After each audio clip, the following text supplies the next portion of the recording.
Irmãos queridos, boa noite. Que a maravilhosa graça e a paz do Senhor Jesus estejam sobre todos nós. Nós estamos falando sobre a série cujo tema é Razões da Esperança. Nesses últimos domingos nós temos pregado sobre esse tema, quais são as razões da nossa esperança.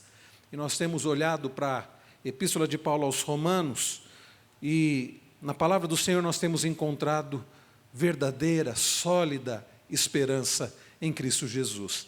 E eu creio que nesta noite não será diferente para a glória do Senhor. Abra sua Bíblia na Epístola de Paulo aos Romanos, capítulo 5.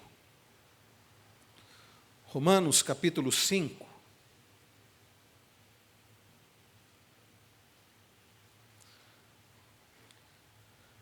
Epístola de Paulo aos Romanos, capítulo 5. Nós leremos, irmãos queridos, dos versos 1 até o versículo 5 apenas, os 5 primeiros versículos desse capítulo. Eu lerei, peço que os irmãos acompanhem com atenção.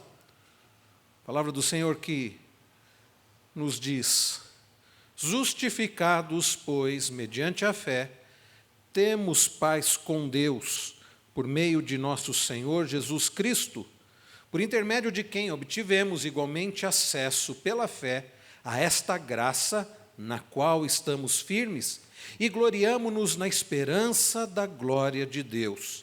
E não somente isto, mas também nos gloriamos nas próprias tribulações, sabendo que a tribulação produz perseverança, e a perseverança, experiência, e a experiência, esperança. Ora, a esperança não confunde, porque o amor de Deus é derramado em nosso coração pelo Espírito Santo que nos foi outorgado. Vamos orar mais uma vez? Bendito Pai Celestial, nós te somos gratos por podermos prestar esse culto de louvor e adoração ao teu santo nome.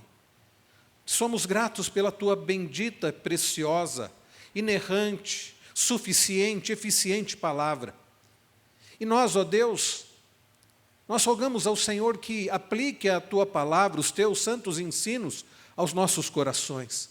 Nós precisamos da tua palavra. Nós precisamos, ó Deus, dos teus ensinos. Nós precisamos, ó Deus, sermos instruídos pelo Senhor através da tua palavra nesta noite, para vivermos de forma agradável ao Senhor, para vivermos para a tua glória, para termos esperança somente no Senhor. Ó Deus, não permita que nada nos atrapalhe de prestarmos atenção à exposição da tua palavra e que esta exposição seja fiel, que essa exposição seja, ó Deus, no poder, na direção, na iluminação do teu Espírito Santo. E é no nome precioso de Jesus Cristo, nosso amado Senhor e Salvador, que nós oramos gratos. Amém. Irmãos, 2019 está chegando ao final e um novo ano se aproxima. E o final de um ano e o início de outro ano é sempre cheio de expectativas, é um período marcado por balanços, por planos, por propósitos e por expectativas. Quantos estão com muita expectativa para o próximo ano? Quantos estão até animados, falando, olha, parece que agora a economia vai melhorar mais. Quantos estão temerosos? O que será que acontecerá em 2020? Em geral, as pessoas manifestam um desejo por paz, por esperança e por amor. Já pararam para perceber nas entrevistas que são feitas, né? O que você espera para o próximo ano? Eu desejo um ano de muita paz, eu desejo um ano de esperança, eu desejo um ano de amor. Mas há um grande perigo quando nós ficamos como que reféns das situações, quando nós simplesmente ficamos como aquela pessoa à beira da praia, aguardando o que a maré irá lhe trazer. Quando nós ficamos na expectativa do que vai acontecer no próximo ano, ou do que não vai acontecer no próximo ano, como que sendo dependentes das situações. Irmãos queridos, nós não podemos ficar reféns das situações. Nós não podemos condicionar a nossa alegria, não podemos condicionar a nossa satisfação em situações. Bom, se tudo correr bem em 2020, então nós teremos alegria, nós teremos paz. Depende de como será o ano? Não, não depende de como será o ano. Irmãos, nós somos ensinados pela palavra do Senhor a confiarmos no Senhor, a esperarmos nele e somente nele. E é maravilhoso saber que paz e esperança e amor são encontradas não através das situações do dia a dia, não através das previsões de um bom ano, mas na pessoa e na obra do nosso Senhor e amado Salvador Jesus Cristo. Quando nós olhamos, queridos, para a palavra do Senhor, nós vemos isso. Por melhores que sejam os acontecimentos em 2020, não será um novo ano que poderá trazer paz, esperança e amor, mas o que Cristo já fez na cruz. Então, irmãos, como nós temos feito olhando aqui para a Epístola de Paulo aos Romanos, lá no capítulo 1, dos versos 18 até o capítulo 3, verso de número 20, o apóstolo Paulo trata acerca da necessidade da justificação. O ser humano, após a queda, ele se afastou de Deus, ele ficou separado do Senhor. E esse a pior coisa que pode acontecer para alguém, é ficar à parte do Senhor, separado do Senhor. O apóstolo Paulo chega a dizer nessa mesma epístola aos Romanos, todos pecaram e carecem da glória do Senhor. E Romanos 3, 23. Então, desde a queda, a maior necessidade do ser humano é ser redimido, é ter o seu relacionamento restaurado. O que pode trazer verdadeira paz, alegria e esperança é ter o seu relacionamento restaurado com o Senhor. E então, nos capítulos 1 até o capítulo 3, do verso 20, Paulo fala acerca da necessidade da justificação, do ser humano ser declarado justo diante do Senhor. No capítulo 3, do verso 21 até o capítulo 4, no verso 25, o apóstolo Paulo escreve sobre o meio da justificação. O meio da justificação. E agora, meus irmãos, a partir do verso 1 do capítulo 5, Paulo passa a tratar acerca dos frutos da justificação. E exatamente são esses frutos da justificação que nos levam a ter uma verdadeira esperança, já que o nosso tema é razões da esperança. Através desses frutos da justificação pela fé em Cristo Jesus, é que nós podemos experimentar a verdadeira, sólida esperança hoje e em 2020 e durante toda a nossa vida aqui. Durante toda a nossa vida aqui. Quais são os frutos desta justificação? Paulo começa, no verso de número 1, a nos dizer acerca do primeiro fruto da justificação. Vamos ler juntos o versículo de número 1, leiamos. Justificados, pois, mediante a fé, temos paz com Deus, por meio de nosso Senhor Jesus Cristo. Vamos ler mais uma vez, meus irmãos. Justificados, pois, mediante a fé, temos paz com Deus, por meio de nosso Senhor Jesus Cristo. Primeiro fruto da justificação, paz com Deus. Aquilo que o mundo tanto diz ansiar, aquilo que o mundo tanto diz desejar, esperar, a paz, aquele que é justificado mediante a fé, pode verdadeiramente experimentar. Justificados, pois, mediante a fé, temos paz com Deus. Paulo diz, justificados, pois, mediante a fé. Lá no capítulo 3, os versos 21 a 31, Paulo já havia deixado claro que a justificação é um ato exclusivo de Deus. É Deus quem nos justifica. Esse ato nos é comunicado na conversão. A justificação, ela acontece e nos é comunicada em nossa conversão. Nós temos falado sobre essa doutrina tão importante, tão essencial, que é a doutrina da justificação. Eu gosto da definição do James Packer, e eu já citei aqui no livro Teologia Concisa, acerca da justificação, diz ele, a justificação é um ato judicial de Deus, é um ato judicial, forense, e diz mais, perdoando pecadores, aceitando-os como justos e assim, tornando-os permanentemente aceitos em seu antes alheio relacionamento com Ele. Vejam, o ser humano antes estava alheio, não tinha relacionamento com Deus por causa do pecado. E o que Deus faz? Através de Cristo Jesus, Ele nos justifica, Ele nos declara justos. Vejam, não é que Deus nos tira de nós todo o pecado, não é que Deus nos faz pessoas perfeitas, não é isso. Nós oramos ainda há pouco, clamando ao Senhor, buscando o perdão do Senhor, confessando os nossos pecados, porque ainda continuamos pecando. Mas a justificação, na verdade, é Deus nos declarando agora justos em Cristo Jesus. Justificados, pois, mediante a fé.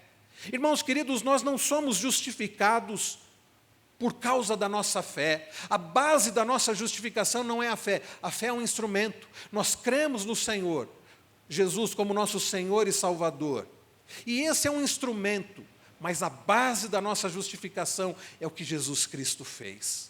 Ele pagou o preço, e agora o Senhor nos declara justos em Cristo Jesus. Nós, pecadores, somos justificados legitimamente com base na justiça feita. Se você olhar aí no capítulo 3, veja comigo os versos 25 e 26, vejam o que Paulo escreve, capítulo 3, versos 25 e 26. A quem Deus propôs no seu sangue, como propiciação, mediante a fé, para manifestar a sua justiça, por ter Deus, na sua tolerância, deixado impunes os pecados anteriormente cometidos, tendo em vista a manifestação da sua justiça no tempo presente, para Ele mesmo ser justo e o justificador daquele que tem fé em Jesus. Irmãos queridos, através de Cristo, nós somos declarados justos. Deus, o Pai, nos vê através de Cristo. E é isso, meus irmãos, que nos leva a nos reconciliar com o próprio Deus. E a justiça de Cristo foi levada a nosso crédito. Se você voltar aí para o capítulo 5, olha que interessante o que Paulo escreve nos versos 18 e 19. Pois assim como por uma só ofensa veio o juízo sobre todos os homens para condenação. Isso aconteceu em Adão, por causa do pecado de Adão, que era o nosso representante da raça humana. Então, o juízo veio sobre todos os homens para condenação. Paulo continua, assim também, por um só ato de justiça, veio a graça sobre todos os homens para a justificação que dá vida. Por causa do ato de justiça de Cristo, veio a graça para todos os homens. E vejam, esse todos os homens, nós entendemos, à luz do contexto, aqueles que têm fé em Cristo. Aqueles que pela graça creem em Cristo. Então, meus irmãos, Paulo continua a tratar da belíssima, necessária doutrina da justificação pela fé. O meio necessário, ou a causa instrumental da justificação, como eu disse, é a fé pessoal em Jesus Cristo como Salvador. Nós vemos isso no capítulo 4, versos 23 a 25, e aqui no capítulo 5, verso 1. Justificados, pois, mediante a fé.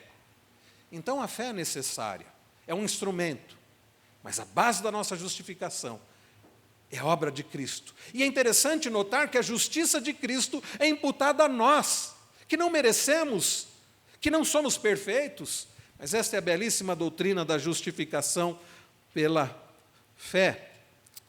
Irmãos queridos, a base meritória da nossa justificação está inteiramente em Cristo. Nós não merecemos nada, nós não merecemos a salvação, nós não merecemos a vida eterna, nós não merecemos perdão de pecados, nós não merecemos as bênçãos de Deus, nós não merecemos a bondade de Deus, nós não merecemos nada de bom. E é por isso, eu insisto, a base meritória de nossa justificação está inteiramente em Cristo. À medida que nos entregamos pela fé a Jesus, Ele nos concede seu dom de justiça e recebemos perdão divino e aceitação que não poderíamos obter fora de Cristo. Através das nossas atitudes, nós não poderíamos receber. Quais são, queridos, os frutos desta justificação? Primeiro, paz com Deus. Justificados, pois, mediante a fé, diz o apóstolo Paulo, temos paz com Deus. Irmãos queridos, esta paz não se trata apenas da serenidade, não se trata da tranquilidade de nossas mentes e corações, ainda que vá desembocar nisso, e como é maravilhoso experimentar a paz na mente e no coração. a paz que nos guarda nossa mente e o coração, mas esta paz que Paulo está falando aqui é algo objetivo, que vai causar efeitos subjetivos, mas refere-se ao estado de paz que flui da reconciliação. Nós antes estávamos alheios, como diz James Packer, nós estávamos alheios a Deus, ao relacionamento com Deus, separados, distantes do Senhor, caminhando para a morte eterna. E o que o Senhor faz? Ele nos reconcilia com Ele através de Jesus Cristo. E isso, meus irmãos, é traduzido nesta paz. Então, refere-se ao estado de paz que flui da reconciliação. Se você olhar aí nos versos 10 e 11 do capítulo 5, Paulo vai dizer: porque se nós, quando inimigos, fomos reconciliados com Deus, mediante a morte do seu Filho, muito mais estando já reconciliados, seremos salvos pela sua vida. E não apenas isso, mas também nos gloriamos em Deus por nosso Senhor Jesus Cristo, por intermédio de quem recebemos agora, o quê? A reconciliação. Como eu disse, a maior necessidade do ser humano é ser reconciliado com Deus. E a maior bênção para as nossas vidas é esta reconciliação. O ser humano sem Deus não tem verdadeira felicidade, não há paz sem Deus. Pode haver períodos de ausência de guerra, sem dúvida alguma. A pessoa pode experimentar momentos, períodos de saúde, sem problemas aparentemente graves, mas a verdadeira paz só pode ser experimentada mediante a reconciliação com Deus. Não há verdadeira paz, não há paz que Paulo fala lá em Filipenses 4:7, que excede todo entendimento, a parte de um relacionamento com Deus. E o que Deus faz em Cristo, por amor a nós, é nos reconciliar com Ele, nos justificando, nos declarando justos, nos reconciliando, e por causa disso nós experimentamos paz.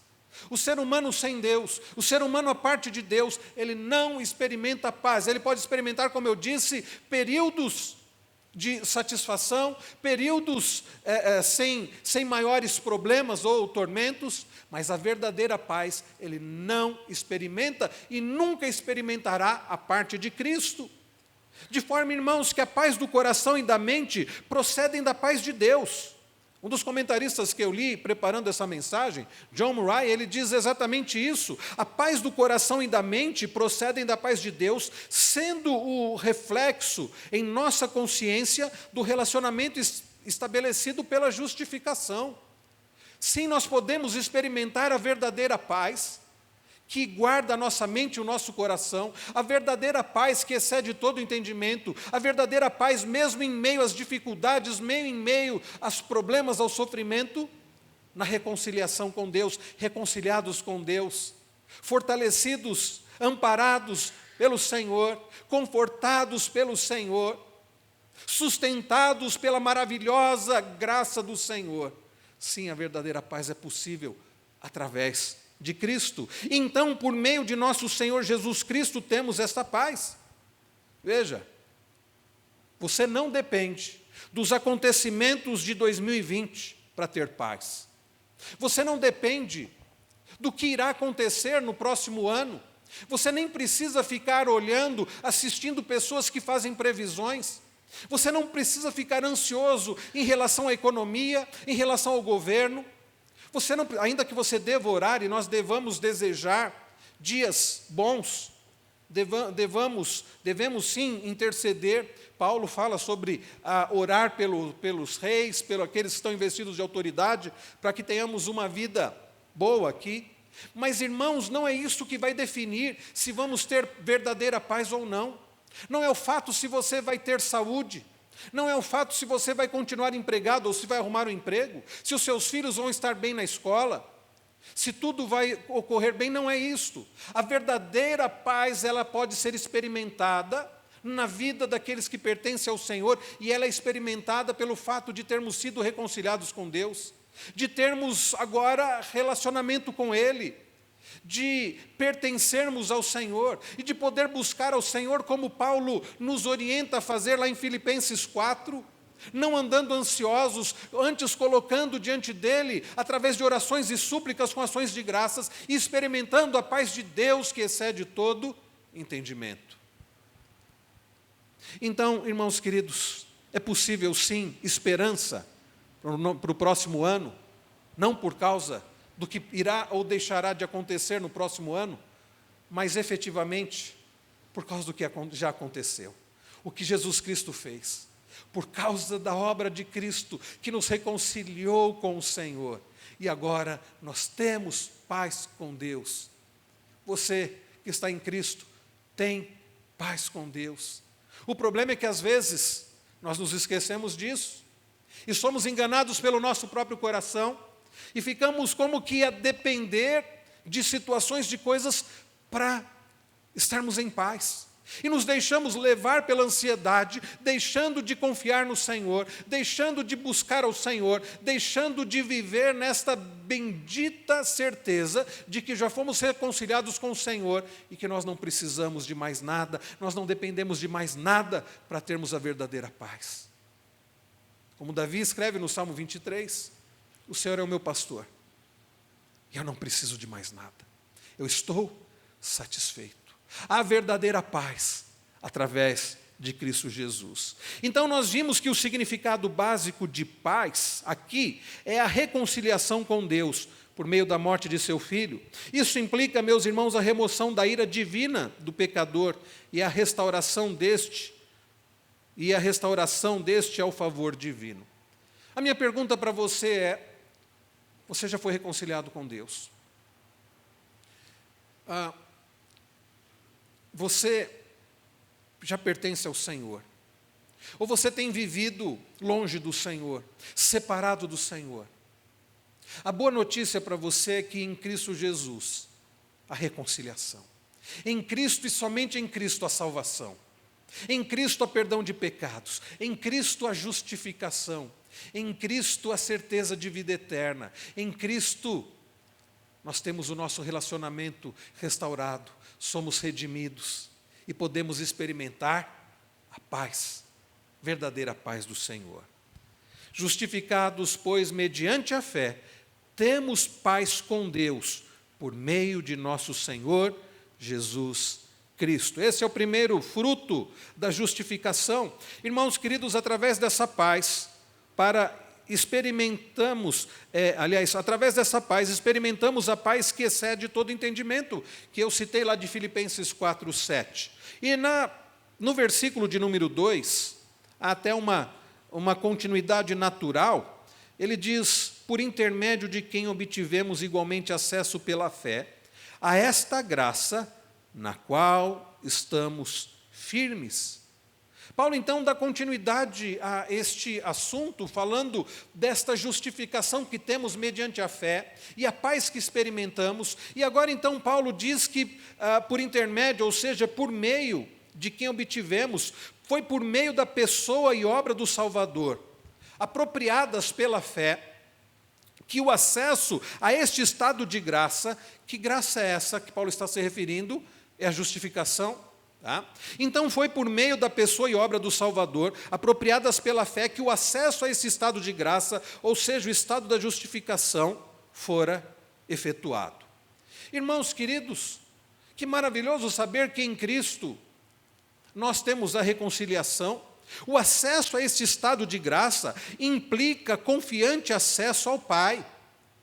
Vejam, aqueles que antes estavam separados de Deus, vivendo como que naquela filosofia de vivendo ao acaso, como que dependendo da própria sorte, sem ter em quem verdadeiramente se apoiar, confiar, se alegrar, agora reconciliados através de Cristo, mediante a fé, justificados mediante a fé, nós temos paz e acesso. Essa palavra acesso que Paulo usa, ela é muito interessante.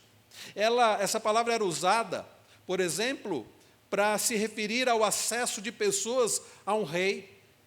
Então agora nós temos acesso àquele que é todo-poderoso, aquele que é o Criador de todas as coisas e sustentador de todas as coisas. Nós temos acesso àquele que pode todas as coisas. Nós temos acesso àquele que tem poder para nos confortar. Nós temos acesso àquele que tem poder para nos dar paz. Nós temos acesso àquele que tem poder para dar alegria ao nosso coração. Nós temos acesso a Deus. Lá em Efésios 2,8 nós lemos, pela graça sois salvos, mediante a fé. Isso não vem de vós, é dom de Deus. E lá em Hebreus 4,16 nós lemos a respeito do acesso ao trono de graça. Nós podemos, meus irmãos, em situações de dificuldade, em situações de tentação, conforme o autor aos Hebreus diz, entrar na presença do Senhor. Aquilo que antes era impossível, no Antigo Testamento, os irmãos se lembram como era no Antigo Testamento? O sacerdote, como que funcionava, o local chamado Santo dos Santos, o véu que separava. Somente uma pessoa podia entrar ali e cumprindo todos os ritos de purificação. E se houvesse algum problema, Deus a matava ali. Havia o véu. E quando Jesus Cristo, Ele entrega a sua vida na cruz, o véu é rasgado. E agora, irmãos, reconciliados com Deus, e através da justificação mediante a fé, eu e você, nós temos acesso ao Pai. Nós podemos buscar a Deus através de Cristo. Irmãos, como isso é maravilhoso. E é isso que vai fazer toda a diferença hoje, e em 2020, e nos anos que Deus permitir vivermos aqui. O fato de que, reconciliados, justificados, nós temos paz com Deus, nós temos acesso a Deus. Mais uma vez eu pergunto, você já tem acesso ao Senhor? Você já foi reconciliado? Como está o seu relacionamento com Deus? Você já pertence a Ele? Você já assumiu um compromisso com Jesus Cristo? Justificados, pois, mediante a fé, temos paz com Deus por meio de Jesus Cristo. Na continuação do verso 2, nós podemos ler a respeito de mais um fruto da justificação. Além da paz, um outro fruto da justificação, conforme nós vemos na continuação do verso 2, é o que Paulo chama aqui de gloriamo-nos na esperança da glória de Deus. E gloriamo-nos na esperança da glória de Deus. Gloriamo-nos.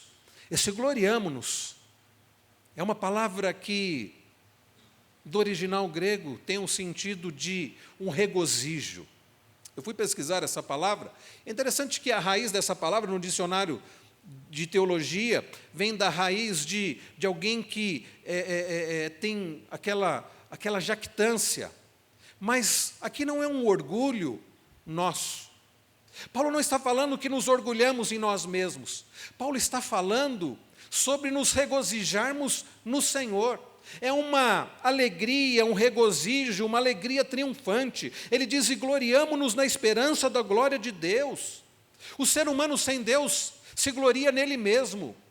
Ele fica a se orgulhar nele mesmo. Mas a palavra aqui aponta para uma alegria, para um regozijo no Senhor. É por isso que Paulo diz, gloriamo-nos na esperança da glória de Deus. Esta palavra, então, traduzida aqui por gloriamos, significa um regozijo exultante, uma alegria triunfante.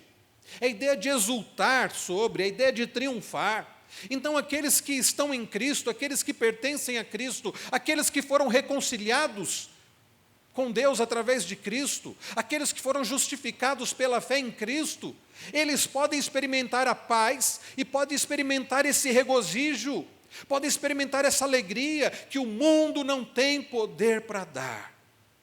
Quando nós nos alegramos em coisas, quando nós nos regozijamos em nós mesmos, nos nossos feitos, isso é algo tão passageiro, isso é algo tão efêmero, isso é algo tão sem substância, sem firmeza, é algo tão etéreo. Mas, irmãos, quando a nossa alegria, quando o nosso regozijo, quando a nossa exultação está no Senhor, nas obras do Senhor, que diferença isto faz? Gloriamo-nos na esperança da glória de Deus. Quantas pessoas têm investido a vida, colocado a confiança, a alegria em coisas, em pessoas, em si mesmas. E o resultado disso vai ser o quê? Frustração, tristeza, desapontamento. É por isso que tantos têm vivido na dependência de medicação. É por isso que muitos estão experimentando toda sorte do que é colocado como, até alguns colocam até como doenças relacionadas a transtornos mentais, mas na verdade, meus irmãos, a falta de alegria, de regozijo, de exultação no Senhor, tem levado as pessoas a uma vida de tristeza, de desapontamento, de frustração, de ansiedade, de depressão. E muitos estão com expectativa para um novo ano, em conquistar coisas, em galgar posições, em ajuntar coisas, colocando a sua alegria em coisas, em pessoas, em situações. Isto é terrível. Mas nós, em Cristo Jesus, podemos experimentar a verdadeira alegria. E a alegria que Paulo também, lá em Filipenses 4, se refere: alegrai-vos sempre no Senhor. Outra vez digo, alegrai-vos. Não é uma alegria em nós mesmos, não uma alegria pelos nossos feitos, não é uma jactância, não é estarmos ensimesmados, satisfeitos em nós mesmos e por nós mesmos, não. Ao contrário disso, é um regozijo no Senhor, é um regozijo naquele que tem todo o poder, é um regozijo naquele que faz todas as coisas conforme a sua vontade, para a sua glória e para o bem do seu povo. É um regozijo na esperança da glória do Senhor, diferente do regozijo do mundo. Nós não nos gloriamos em nós ou de nós mesmos, de nossas obras, mas nos gloriamos em Deus, nos regozijamos no Senhor, gloriamo-nos, exultamos na esperança da glória de Deus, conforme diz Paulo, e deve ser assim. Eu não sei se tem sido assim na sua vida. Onde está a sua alegria? Em que está a sua alegria? Se é que você tem experimentado verdadeira alegria. Não nos enxergamos justos, ou não devemos, irmãos, nos enxergar justos aos nossos próprios olhos, nos gabando das nossas próprias realizações, mas devemos pôr toda a nossa confiança em Deus. Nele nos regozijamos grandemente. Nele nos regozijamos grandemente. É assim que tem sido na sua vida? Eu insisto, você tem se regozijado no Senhor? A sua alegria tem estado no Senhor? Você tem exultado no Senhor? O salmista diz: exultai, ó justos, no Senhor. O salmista diz: regozijai-vos no Senhor. Celebrai ao Senhor. Você tem se alegrado no Senhor? Este é mais um fruto da justificação. John Stott, no seu comentário, comentando este versículo, ele escreveu: a esperança cristã é uma expectativa jubilosa e confiante que se baseia nas promessas de Deus. A esperança cristã, diferente da esperança do mundo, que está em coisas, em situações, em nós mesmos, a esperança cristã é uma expectativa jubilosa, regozijante, exultante, como diz Paulo aqui, e confiante, que se baseia nas promessas de Deus. O objetivo de nossa esperança é a glória de Deus. Podemos experimentar a verdadeira paz que excede todo o entendimento. Podemos experimentar a alegria do Senhor, que é a nossa força. Podemos nos regozijar, nos gloriarmos do Senhor, independente das situações, independente de como será a economia no próximo ano, independente do que vai acontecer no próximo ano, nós podemos nos alegrar no Senhor. A alegria no Senhor, ela é ultra circunstancial. Ela não depende de circunstâncias, é por isso que Paulo insiste, lá em Filipenses 4:4, alegrai-vos sempre no Senhor. A paz que vem do Senhor, a alegria do Senhor, foi que fez com que Paulo, juntamente com Silas, quando eles são presos lá em Filipos, está registrado lá em Atos dos Apóstolos, depois de serem severamente açoitados, depois de terem os seus pés presos a troncos, lançados no cárcere interior. E eu não sei, meus irmãos, eu não consigo imaginar quão terrível era uma cadeia naqueles dias lá em Filipos e como era o cárcere interior, mas devia ser algo muito pior do que as cadeias brasileiras. Estão lá os dois servos do Senhor, com o corpo machucado, e diz-nos o texto que por volta da meia-noite, Eles demonstravam a paz que excede todo entendimento e eles se regozijavam no Senhor, porque diz que por volta da meia-noite Paulo e Silas oravam e cantavam louvores ao Senhor. É uma paz que excede todo entendimento, é uma alegria ultra circunstancial, porque é uma alegria no Senhor, e é uma paz que vem do Senhor. Pare de ficar com expectativas ilusórias a respeito de 2020. Pare de ficar na dependência de como será 2020. E se alegre no Senhor. E experimente a paz do Senhor. Muito bem, meus irmãos queridos. Terceiro lugar. O apóstolo Paulo, aliás, antes do terceiro fruto, Paulo fala ainda mais da alegria, deste regozijo, desse gloriar-se. Ele fala não apenas se gloriando na esperança da glória do Senhor. Paulo fala algo que talvez não seja agradável para muitos aqui. Vejam o que ele diz, a partir do verso de número 3. E não somente isto, gloriar-se na esperança da glória de Deus, não somente isto, mas também nos gloriamos nas próprias tribulações.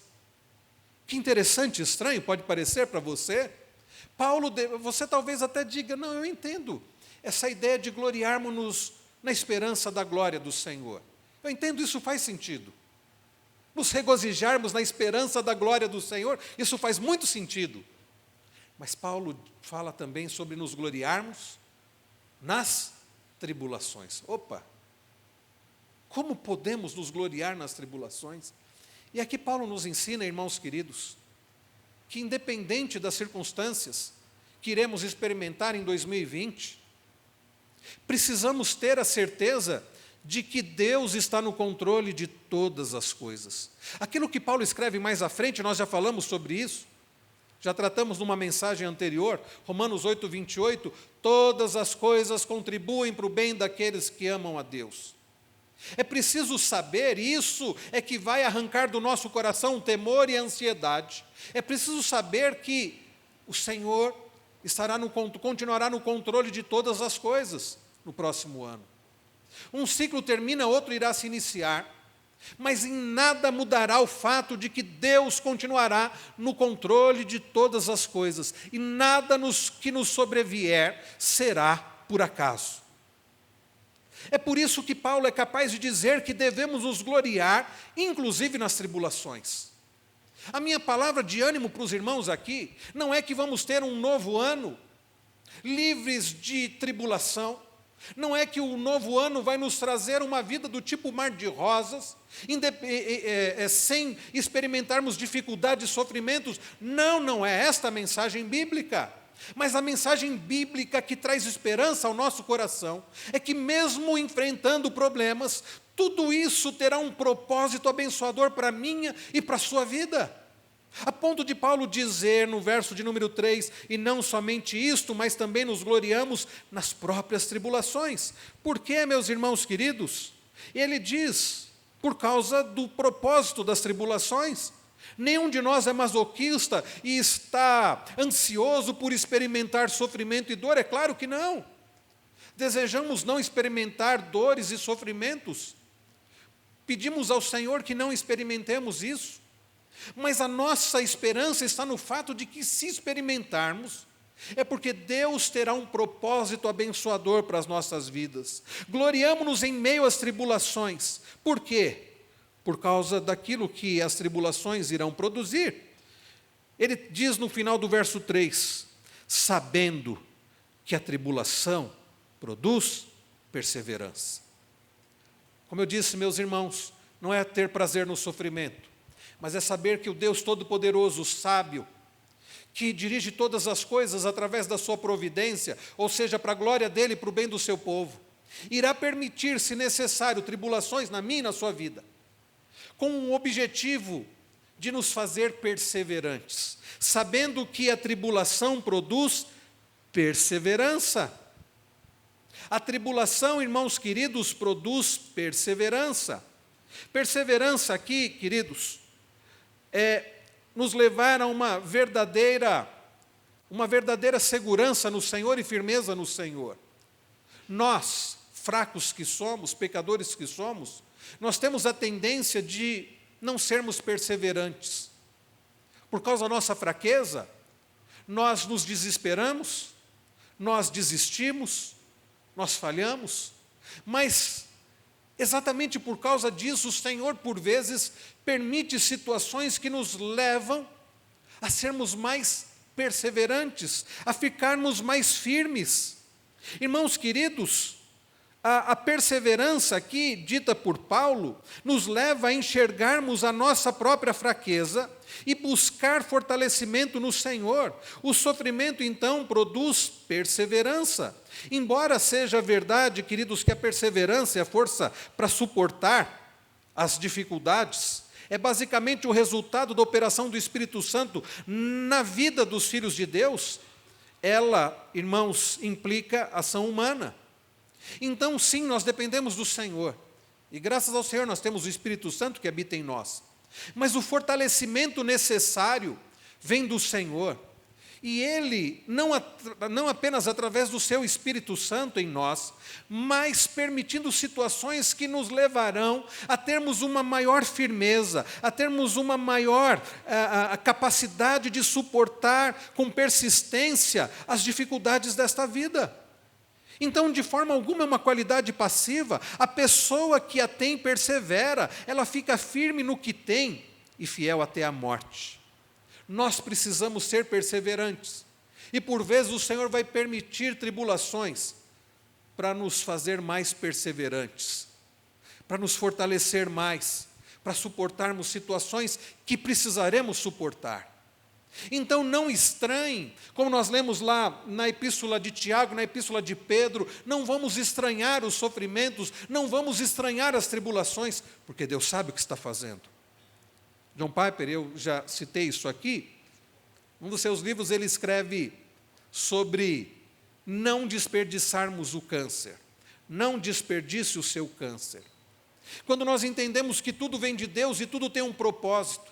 Pela manhã nós falávamos sobre como resolver conflitos biblicamente, e nós dissemos que por vezes, ao invés de nós resolvermos um conflito da maneira bíblica, nós resolvemos do nosso jeito, porque por nos amarmos muito estamos apenas preocupados em terminar aquele conflito, ao invés de tratarmos do que precisa ser tratado, ao invés de amarmos, perdoarmos, nos autoconfrontarmos, nós simplesmente queremos que logo se encerre aquele conflito, aquela discussão, sem resolver o que precisa ser resolvido.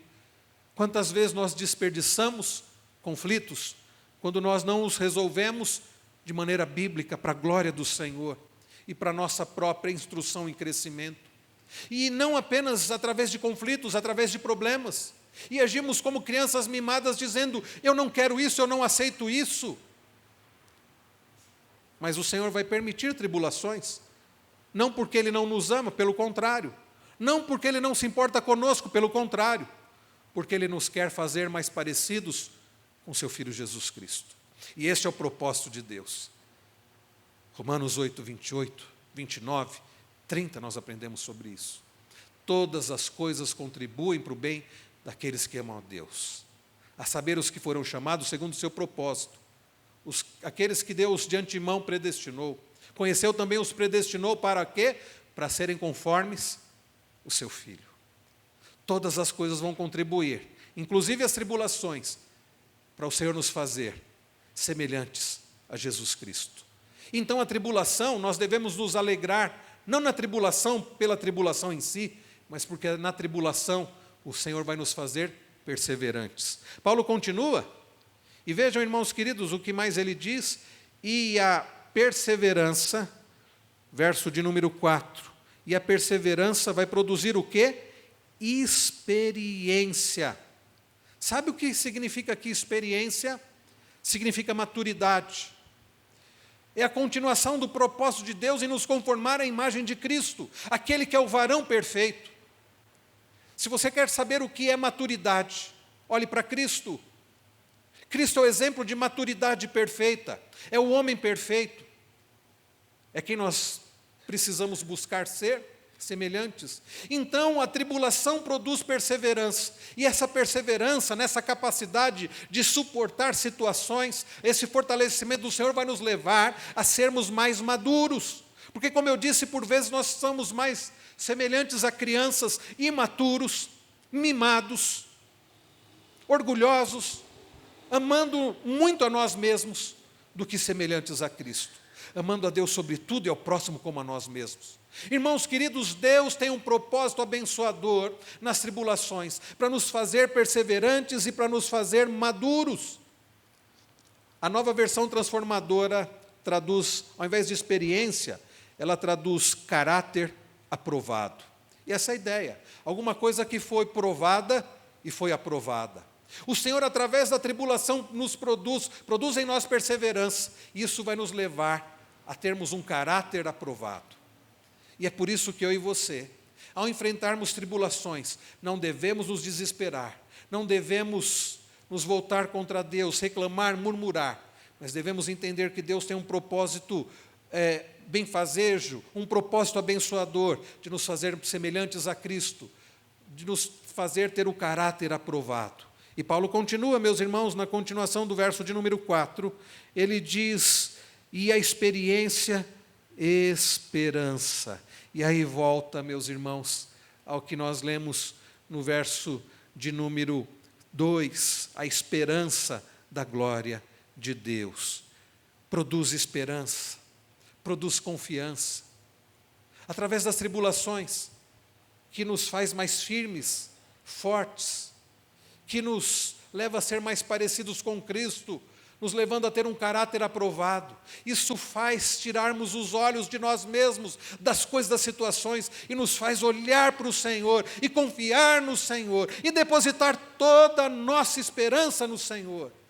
Não é verdade, queridos, que nós buscamos mais ao Senhor, e confiamos mais no Senhor, nas situações difíceis? Quando vai tudo bem, nós temos a tendência de olhar para nós mesmos, olhar para as situações, dependermos de nós mesmos. Mas quando Deus abala as estruturas, quando Deus permite tribulação, nós buscamos mais ao Senhor e nos lançamos ao Senhor e clamamos ao Senhor e depositamos nossa confiança no Senhor. Bom será se não precisarmos experimentar tribulação para confiar mais no Senhor, mas se for necessário, Ele vai fazer. Porque o propósito maior do Senhor não é uma vida de comodismo, mas é uma vida semelhante à de Cristo, ao caráter de Cristo. Então, queridos, esperança aqui é firme convicção de que aquele que começou a boa obra em nós vai completá-la até o dia final. A palavra esperança, então, aponta para a confiança no caráter e no amor de Deus, como nós vemos no verso de número 5. Nós precisamos ter confiança no Senhor. A nossa esperança tem que estar no Senhor, tem que estar naquilo que o Senhor já fez, naquilo que o Senhor está fazendo e naquilo que o Senhor fará, como nós vimos lá em Tessalonicenses, como nós cantamos ainda há pouco, Maranata, ó vem, Maranata, Senhor Jesus, ó vem, Senhor Jesus. A nossa esperança, meus irmãos, não tem que estar no governo, não tem que estar em nós mesmos, não tem que estar nesse mundo, a nossa esperança tem que estar no Senhor. A nossa esperança tem que estar fundamentada nas promessas do Senhor, fundamentada nas verdades que o Senhor já nos ensinou, de que Ele vai restaurar todas as coisas, e Ele vai fazer novas todas as coisas, e Ele virá nos buscar, e que nós habitaremos com Ele para todo sempre. Eu não sei como será 2020, mas uma coisa eu sei, que eu pertenço ao Senhor, e que eu não dependo das circunstâncias de 2020, porque eu estou firmado na palavra do Senhor e no Senhor, e na confiança no Senhor. Paz, alegria na esperança da glória e alegria nas tribulações. Em terceiro e último lugar, o terceiro fruto da justificação nós encontramos no verso 5. Vamos ler juntos, irmãos? Leiamos. Ora, a esperança não confunde, porque o amor de Deus é derramado em nosso coração pelo Espírito Santo que nos foi outorgado. A esperança não confunde. O amor de Deus já foi derramado em nossos corações. Nós podemos experimentar o verdadeiro amor, o perfeito, puro, eterno amor do Senhor, que não foi, Deus não pegou um conta-gotas e foi pingando em nossos corações.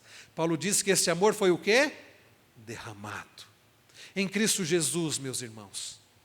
Deus nos ama, Deus já nos amou e continua nos amando. Então, queridos, nós podemos ter a certeza deste amor. E vejam, Paulo não fala do nosso amor. Paulo não diz o nosso amor. Ora, a esperança não confunde porque o nosso amor a Deus. Não, ele diz a esperança não confunde porque o amor de Deus é derramado em nosso coração. Se dependesse do nosso amor, o nosso amor é imperfeito. O nosso amor não é puro. Como eu disse, não é perfeito, mas o amor de Deus é perfeito. O amor de Deus é eterno. O amor de Deus, meus irmãos, é maravilhoso, é santo. O amor com que o Senhor nos amou. E esse amor é derramado em nosso coração. Se o mundo fala sobre paz, alegria e amor, nós podemos de fato experimentar isso através de Cristo Jesus. Nós não dependemos do amor do mundo. Nós não dependemos do amor de pessoas. Nós somos sustentados pelo amor do Senhor. Amor com que o Senhor nos amou, não porque nós merecíamos, porque nenhum de nós merecia o amor do Senhor. Nenhum de nós merecia ser amado pelo Senhor. Mas conforme nós lemos lá em Efésios 2, Deus, sendo rico em misericórdia, por causa do grande amor com que nos amou, o Senhor nos deu vida e pela graça nós somos salvos. Deus não nos ama porque, Deus não nos amou porque éramos pessoas boas, mas Ele resolveu nos amar. Ele resolveu nos amar. Meus irmãos, esse amor é maravilhoso. Uma das últimas mensagens que nós tivemos aqui foi em Romanos 8. E nós aprendemos e nós lemos que nenhuma condenação há para os que estão em Cristo Jesus. E nós vimos que nada poderá nos separar do amor de Deus que está em Cristo Jesus. De forma, queridos, eu concluo dizendo que nós não precisamos ficar ansiosos em relação ao que nos sucederá em 2020. Nós não precisamos ficar com expectativas nas coisas, nas situações. Porque aqueles que pertencem ao Senhor já têm a paz, mediante essa reconciliação com Deus. Aqueles que pertencem ao Senhor, através dessa paz, podem experimentar a paz do Senhor que excede todo entendimento, dia após dia, buscando ao Senhor, porque agora nós temos acesso ao Senhor. Aqueles que pertencem ao Senhor podem experimentar a verdadeira alegria no Senhor, porque nós nos gloriamos no Senhor, na esperança da glória e nas próprias tribulações, sabendo que nada é por acaso. Então nós podemos viver com verdadeira paz e alegria no Senhor. E tudo isso por causa do grande amor do Senhor, com que Ele nos amou. E Paulo, então, meus irmãos, no verso 5 diz que a esperança não confunde, porque o amor de Deus é derramado em nosso coração pelo Espírito Santo que nos foi outorgado. Sabe? Não se esqueça disso. O Espírito Santo habita em nós e o amor de Deus é derramado em nosso coração. Então você não precisa andar ansioso, nem com medo, pensando o que isso nos sucederá em 2020. Mas você pode viver, através de Cristo Jesus, com acesso ao Senhor, experimentando essa paz, essa alegria no Senhor, por causa de tão grande amor do Senhor com que Ele nos amou. E a pergunta continua: você já pertence ao Senhor? Você já foi reconciliado com o Senhor? A palavra do Senhor diz que isso é feito mediante a fé. Que você creia no Senhor. E se você já pertence ao Senhor, por que você tem andado com medo, ansioso, preocupado, sendo que você já foi reconciliado com o Senhor, sendo que você pode se alegrar no Senhor, sendo que o amor do Senhor foi derramado no seu coração e você tem o Espírito Santo?